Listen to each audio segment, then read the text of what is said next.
It's the night before Christmas. Well, okay, within reason. Let's enjoy the event. After all, 'tis the season.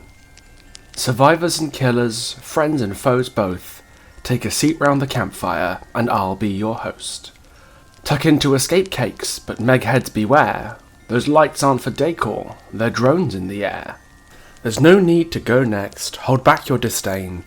While some say she's broken, a skill issue's to blame. But let's change the subject. Maybe you'd like to hear my wishes for behaviour to bring us next year. 2023 has been a hell of a year for Dead by Daylight. It's been a year of science fiction, of strange and eclectic collaborations that nobody could have seen coming, and I describe this year as the year that behaviour got off their asses in terms of responding to the community. This year has brought more forum responses, Twitter replies, Reddit AMAs and developer live streams than any other year, and this is presumably with the goal of increasing clarity of communication between devs and players.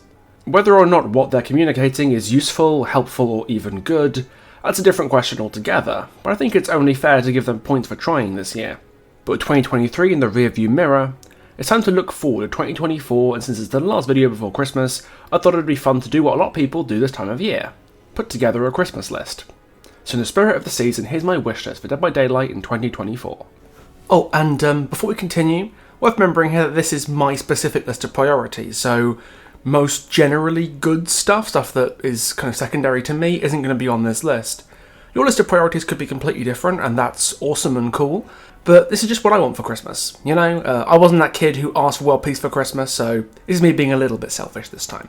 And we're going to start with what is, in my opinion, the most important thing for behaviour to get right for me next year. The Twins rework. The Twins rework has been on behaviour's priority list for near enough 2 years now. And at this point I'm absolutely terrified, because even after all this time we don't really know what's coming.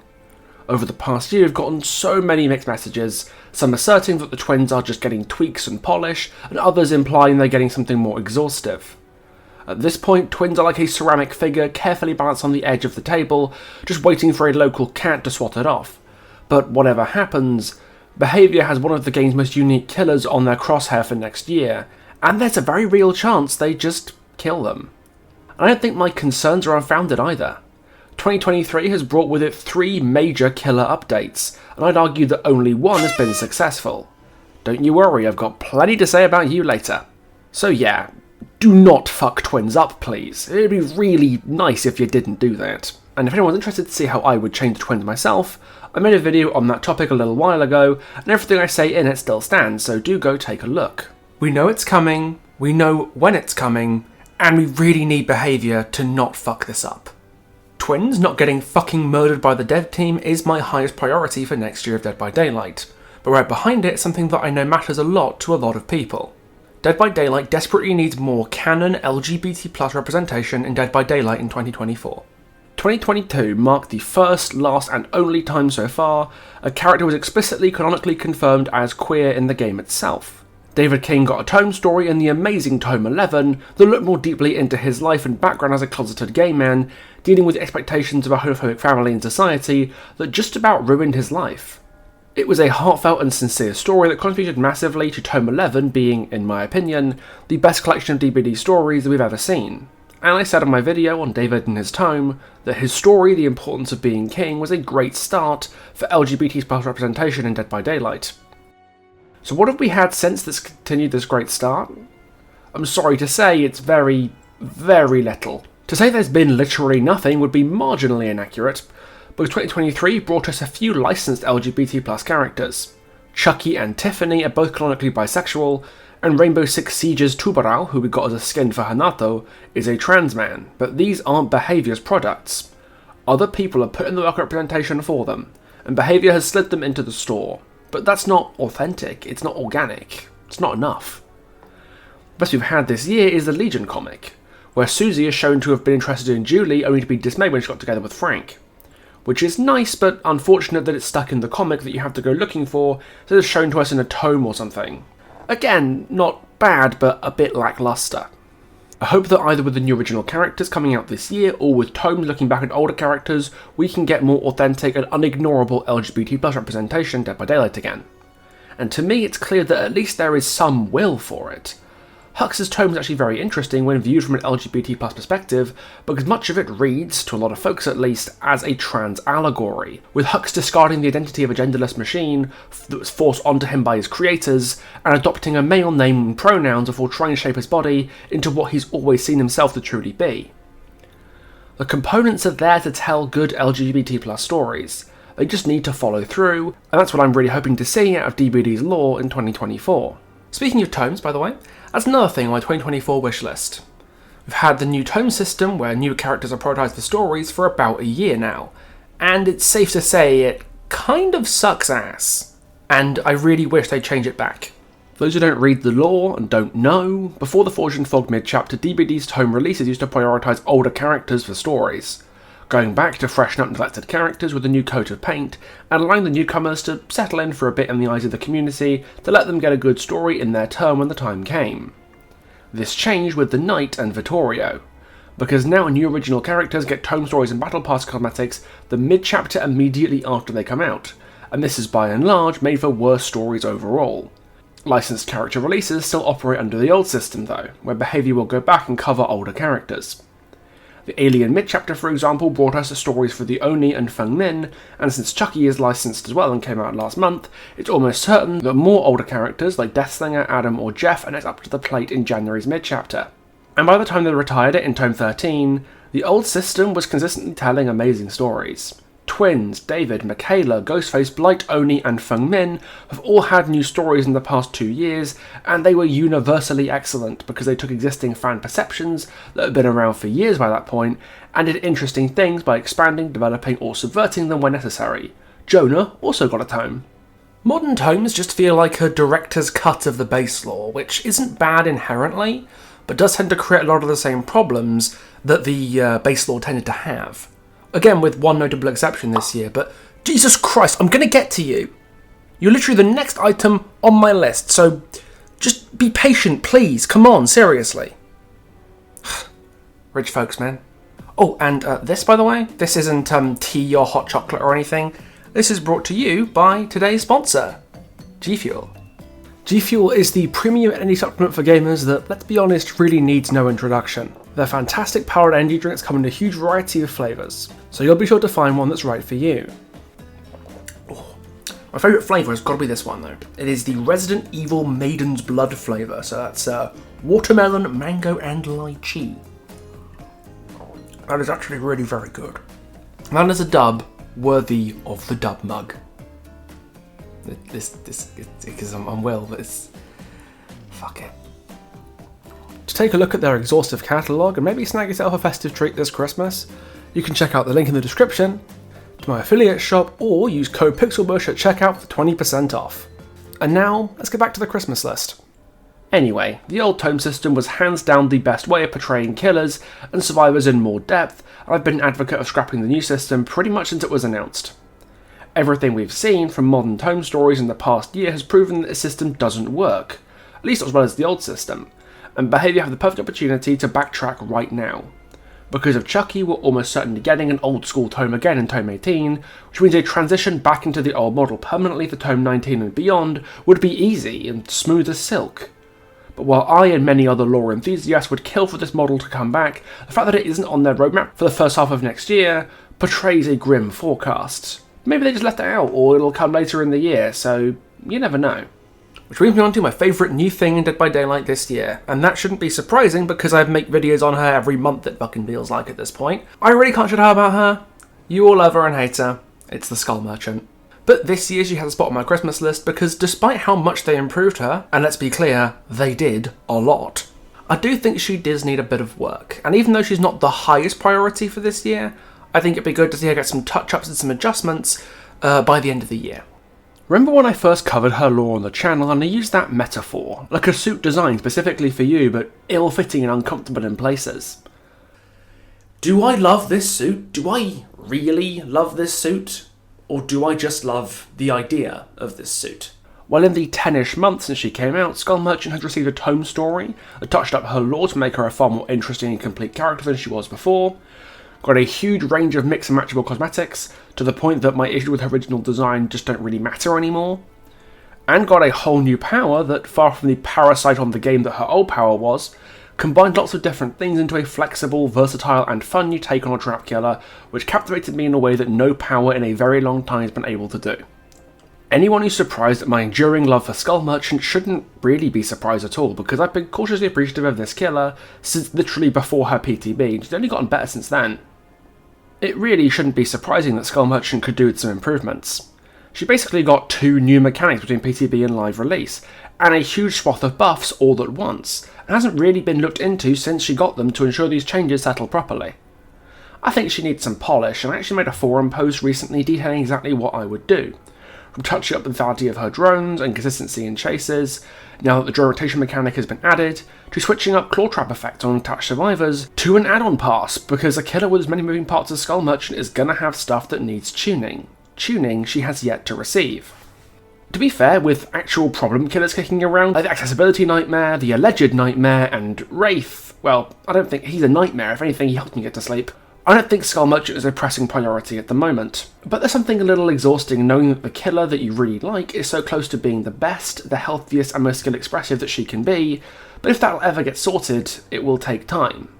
Hopefully we'll see it come this year, and that time will be worth it. These are my 4 big wishes for 2024 of Dead by Daylight, but there are other smaller or less personal things that I find to be very important. Chief among which is talking about accessibility, where killer powers and gameplay interactions that prove inaccessible for a lot of players can be ironed out so everybody can enjoy them properly, to ensure that everybody gets the best experience they can playing this game. There are a ton of things in the game that just don't work the way they should for way too many players, and in one way or another create accessibility problems that don't really need to exist. Spirit is a great example here.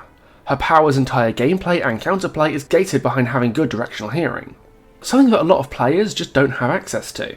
Her gameplay being hearing dependent is one thing. If your hearing isn't up to scratch, there are 30 plus other killers you can choose to play, but playing against her you have no such luxury of being able to choose whether or not you get to play the video game, because you don't have access to the one tool players have to attempt to outplay the Spirit. Similar issues exist in many places in the game, such as the Doctor causing issues for epileptic players, or Dredge causing sensory problems due to the constant passive noises in Nightfall. A recent video by LilyPie actually covered this sort of thing pretty comprehensively, so do go check it out if you're interested. Link to it is in the description. Sometimes an accessibility issue is unavoidable, such as in the case of certain phobias, because at the end of the day DBD is a horror game, and unnerving designs that play on phobias is part of the point of the art design really, but there's still plenty that can be done to improve the experience of disabled players. And it isn't just limited to disabled players either. Console players regularly get the short end of the stick due to optimization or input problems that are definitely overdue for a fix. The classic example here is Pinhead. On console, the button for breaking a chain is the same button as dropping or vaulting a pallet, meaning that if you're trying to break a chain at a pallet, there's a good chance you inadvertently drop that pallet instead before slow vaulting it directly into the killer. Similar issues exist on many powers with unique interactions like Skull Merchant, Twins and Wesker, and some powers like Dredges just start periodically frying consoles with performance issues. Don't get me wrong, DBD has gotten much better over the years when it comes to accessibility, with things like the FOV slider, visual terror radius and colorblind mode. But there's plenty still that could be done, and I hope this year shows Behaviour's continued commitment to making the game more playable for everyone. And this leads me on to something I'm a little bit more personal about. A killer who I think many of us can agree is kind of crap, but has many elements of her power limited by the restraints of her design. I'm talking of course about the pig, because while the pig has been slated for changes in the next year, I seriously hope they're a little bit more transformative and give her a bit more to do, without making her ridiculously unhealthy. The pig is unfortunately kind of a bad joke, and I mean that very literally. Bed and Nerf the Pig is genuinely one of the most common jokes the community has ever had, and sadly, it's not for no reason. Pig is consistently found at the bottom of everybody's tier lists, because she's bad. She's really very bad, because she has zero chase lethality, and when a killer who relies on being able to get downs to get her slowdown from the traps has no ability to get downs because he has no chase power, that's gonna cause a problem. So why hasn't she been buffed to address this?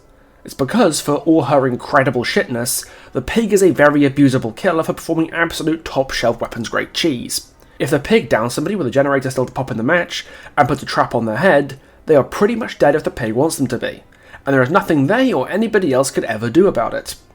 Everybody else will make it out, but they will die because the pig decides it's their time to go.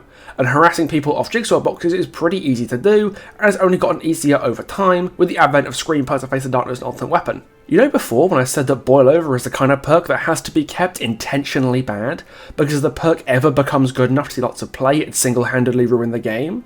And then they buffed it, and it ruined the game for like 2 to 3 weeks? Well, Pig is kind of that for Killer.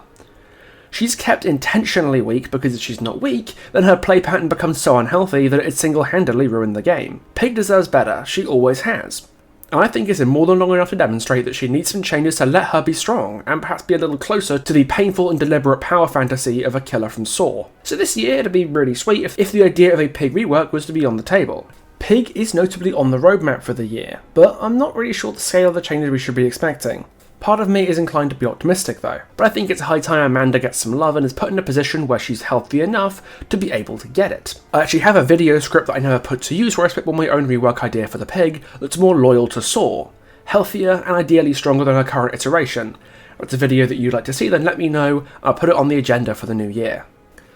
And for my last item on the Christmas list, I am allowing myself one license to talk about, because there are a lot of licenses that I absolutely adore, but there is only one I'm going to let myself pick as my licensed Christmas wish for 2024.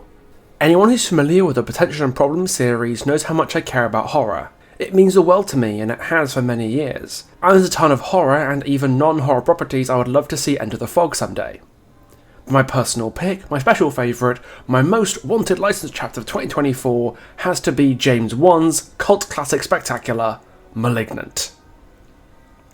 God, Gabriel May was made for this game. He really was. From the strange and diverse power set to the extreme brutality with which his victims are dispatched. Malignant is my favourite horror movie for 2020s. Okay, sorry, my second favourite. And despite Malignant's limited financial success, it remains rampantly popular in a lot of horror circles. And with James Wan's studio Atomic Monster, who worked on Malignant, currently working with BHVR on the upcoming DVD movie, they're already in talks with rights and negotiations and whatnot, so it's very plausible to see Blumhouse or Atomic Monster properties like Malignant in Dead by Daylight over the next year or so. Come on, Gabriel, you know you want to. So that brings me to the end of the list and the end of the year's video production, and there's one more thing I want, and that is, I want to say thank you, because the past 3 years have been the best 3 years of my life, and I love being able to every week sit down and think of something to make and put it out and have people watch it. It is a magnificent thing to do. I don't know what I'd be doing right now if I wasn't doing this, and I want to keep doing this for as long as you guys will let me. So thank you for being a loyal audience if you've been around for a while. If you're a newcomer, then I hope I earn your loyalty. And yeah, you guys have a wonderful Christmas, or if you're not celebrating, then have a wonderful December anyway. I don't care, you're going to have a good time whether or not you're a Christmasist. That's going to happen, that's the rules, I've made that up.